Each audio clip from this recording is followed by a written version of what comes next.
Hey guys, thanks for watching this video. My name is James and I'm the founder of Agency Launch. We help marketing agency owners, consultants scale and grow through basically building them a custom roadmap and helping them get more appointments and close more deals through our coaching program. So if you're interested in joining that program, we're interested in seeing how we operate. This is a really good video to watch because it shows you kind of the first phase of us helping you get in the right position and start implementing everything we have to offer. So I recently sent this to one of our new clients. I wanted to go over it with you guys just so you have a better insight of exactly how we operate. So I'm just going to maximize the window. So this is essentially all that we need to know in the beginning of working with somebody. So theoretically, we will get someone on a call and we'll say, right, we're going to go through each of these steps and we're going to customize it to you. So for example, let's go a bit further in. Don't be doing that. So not used to this really. So roadmap number one. So figuring out the offer and the price, figuring out what funnels you want to use. And also about the offer and the price is obviously very important. If you have a bad offer and your price doesn't make sense to your target audience, you're not going to sell anything. It doesn't matter how good your traffic sources are. It doesn't really matter how good your salesperson is. If you have a bad offer, no one's going to be interested in the first place. So once you have an offer and price implemented, you can start building out your funnels. And what will that look like? What software? What is the objective? Are we going for appointments? What are we going for group joins? What is the objective of these funnels? And the next is traffic sources. So something we cover a lot. Instagram, cold email, LinkedIn, paid ads, whatever traffic source is needed to get this person or to get you from where you're currently at to where you want to be. Now, you can just rely on one traffic source. For example, if you have a really good offer and really good profit margins, you could just lean on paid ads, which is what we have done before.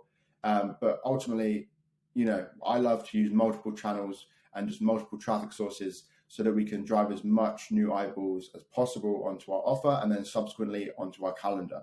So we decide, okay, what is the easiest ones to implement? What traffic sources aren't you already using? And the ones that you are using, what are they getting for you in terms of appointments? And why aren't they getting you more appointments?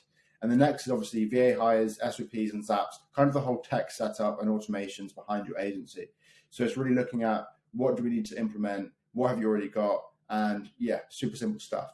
And the next is sales system. So do you have a closer? What is their, they do a two-step call, they do a one close. What system do you have from someone booking an appointment to them becoming a customer? Do you have, email follow-ups and reminders in place? And then also the next is fulfillment. 1 second. The next is fulfillment. So really the most important part of this is the service delivery. You can close as many deals as you want, but if you cannot fulfill those clients, they're not going to be happy. They're not going to retain, they're going to leave, and your churn rate is going to be through the roof, making your business unprofitable. So a super basic and simple overview level of understanding what your offer is, who you're targeting, how you're going to achieve your success, and how you're going to, fulfill your service. This is a really good roadmap to start. And then when we break it down, we go into done for you or done with you in terms of the offer. We go into what your target audience is, working out who they are, what their interests are, how we can best contact them, lead lists, all that good stuff. The price, obviously a really important one. I feel like price is more of a perception point of view. I think you can charge whatever you feel comfortable charging, but the most important part is if it makes sense in terms of your gross profit margins. Okay, because at scale, if you can't, maintain a 50 plus profit margin, then you're gonna have a hard time. It's not going to be worth the pain of building a business is going to bring upon you. So really making sure your price makes sense at scale when utilizing paid ads and other traffic sources and hiring a team. So then from there, we look at your KPIs and your profit calculations. So we build out kind of like, an imaginary kind of theoretical situation where by the end of 2022, how many clients do you want to have? How much is that going to cost you in contractor fees? How much is that going to cost you in other fees and everything like that? So you have a really good understanding of what your goal is and how you're going to achieve that goal. And then from there, after going through your offer, we go through your funnel. I love to use Go High Level. I know ClickFunnels is a really good option as well. So look at how, if you're using that already, and how we can integrate your new offer and your new funnel. Something we're currently doing is done for you. So again, if you're interested in us doing this all for you, then please reach out and we'll see if you're a good fit. We also look at your calendar, your email automations to that calendar, and also your ad setup. So even if you don't want to run ads, I believe like your offer should always be tested with ads, even if it's just going to be $50 or equivalent to 30 British pounds a day, just to test the offer on your audience and your lead list to make sure that you are ringing true to who you're trying to convert. And then from there, we look at the traffic sources. So a good 4 to get started, obviously, are cold email, Instagram, Facebook, and personalized email. These are kind of the 4 that I lean on the most. And again, everyone's different. LinkedIn's a really good option as well. But in terms of this situation and this client, LinkedIn isn't something we're going to lean on to begin with. And then we're looking at VAs, we're looking at SOPs, we're looking at Zaps. So again, how many VAs do you have? How many do you need for your tasks and your SOPs? So do you have all of your SOPs delegated to any VAs? What SOPs do you not have? How can we better, implement SOPs? Because essentially, standard operating procedures should be being built on a daily basis. If you're ever doing any mundane or repetitive task, is probably the best way of looking at it. You should be recording this like I am right now, so you can then delegate this straight away to someone else as your business grows. And then the next step is Zaps for Slack, your calendar. I spelled calendar wrong, but it's all good, and your emails. So they're kind of the 3 basic ones we use for automating and using webhooks. So for client communication, for lead updates, for appointments, for reminders, and then for emails, for injecting new leads into your soap opera sequence and all that good stuff. And then the next step is obviously your sales system. So what is your sales script? Again, how are you going to turn someone from an appointment to an introduction to a close? What are you going to say? What pain points are you going to lean on? What objections are you going to overcome? And all that stuff. It's really good to have that in a script, manually written out, so that you can practice. You can refer to it during a call. You can lean on it, and you can also delegate it to a sales closer once you're happy with the system. And then a demo deck. So I don't personally use a demo deck all the time. I believe like a demo deck isn't really an opinion. I don't like how robotic it feels. I guess that's probably due to just not having enough reps with using a demo deck. But I like just have genuine conversations and actually advise people on how we can help them and what they need help with, rather than being like, hey, look at this case study, and then we're going to like overvalue or like over offer and whatever it is, just provide so much value in terms of like packages. I like to actually generally help the client, help them make sense of their own situation, and that actually they do need help if they're going to get from A to Z. And the best route for them to do that, or the best vehicle for them to do that, is to work with us. And again, you can do this with a demo deck, and I'm sure there's people out there that would completely say I'm wrong and that a demo deck can do all of that, and it's just a matter of having the right system. So it's definitely something to have and definitely something to test, but we don't necessarily lean on a demo deck all the time. Case studies are a really important one. Obviously, some people that don't have case studies, you can leverage your team members, your media buyers, case studies. You can work with a strategic partner, so you can find someone in your target audience and say, hey, we'll run all your ads for free. We'll do this service for free, as long as you give us a testimonial or a case study that we can lean on in our acquisition process. And then from there, we look at guarantees. Now, I think guarantees are actually very important. It's a really good way of pushing a lot of people over the edge, and you're going to convert way more deals. Yes, you may lose more deals in the long run. People may churn, but I feel like the pros definitely outweigh the cons. And that's simply because people don't like to take risks. And if someone believes they're going to spend $10,000 with you, and there's no way of them getting that money back if they don't have a good experience, then they're probably not going to do it unless they really believe in your case studies and really believe in you. So it's one of them, right? I feel like having a guarantee is a really strong and important part of the sales process from start to finish as well. And then once we've kind of looked over the sales system and we got that nailed, and everyone's happy, we look at the fulfillment, which is probably the biggest sector. What is your service breakdown? What are your expectations? What can the client actually expect from the service? You may have all these really good case studies and best case scenarios, but what is the lowest return people are going to see, and how you can make sure that they expect that rather than expect this crazy offer guarantee, which is like going to happen in 30 days. So as long as the client is on the same page, and to be honest, if your service delivery and your offer is in sync, then it shouldn't really matter. For example, our offer is we'll add 10K a month, 10K monthly recurring revenue to your agency or consulting business, or you get a full refund. And that's no joke. Like, that's probably undervaluing our offer. I believe I can do even better than that.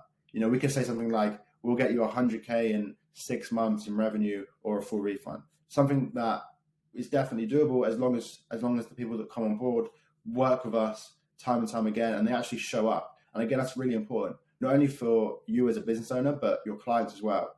If you need new content, if you need anything from them, if you need them to be responsive and they take 2 days to reply, because a lot of people do that. A lot of people are busy, but they need to realize that this service you're offering them requires their attention on a daily basis. And if they're not attentive to you and they're not responsive to you, then your results are going to be, reflection on their part. If someone doesn't communicate back, if someone doesn't make the changes you're suggesting, and then a month later the results aren't very good, whose fault is that? Is it your fault because you haven't got the results, or is it a combination of fault because they haven't been held accountable by your team to make those changes?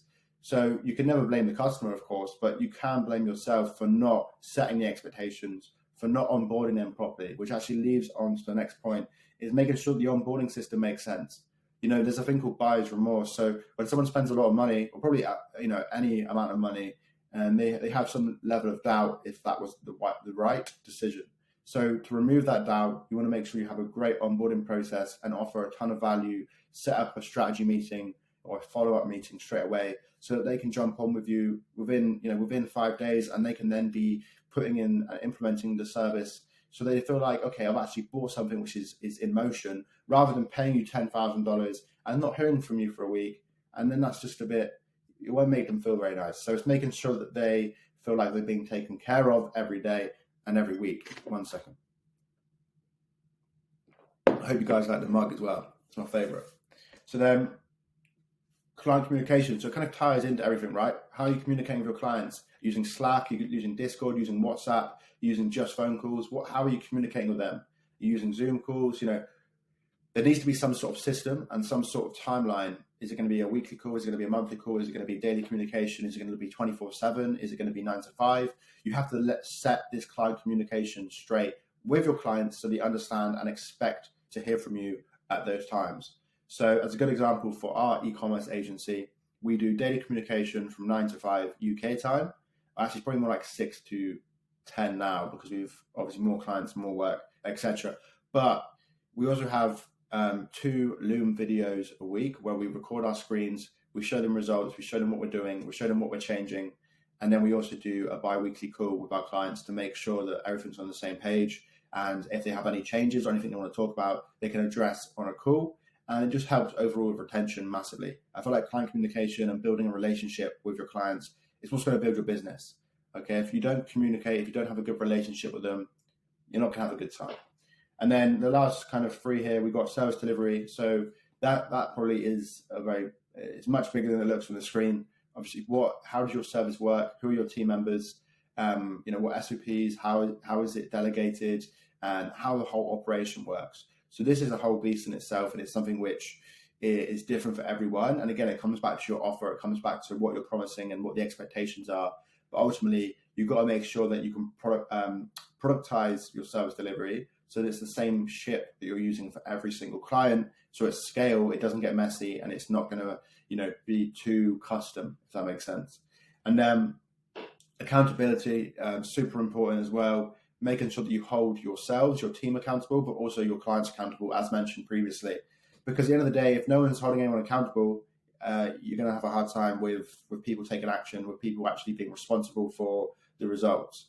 So if you have checkups, if you make sure that people are doing the right task at the right time, they're not slacking or procrastinating on the job, you can make sure that the implementation is right and that the changes are happening at the right time.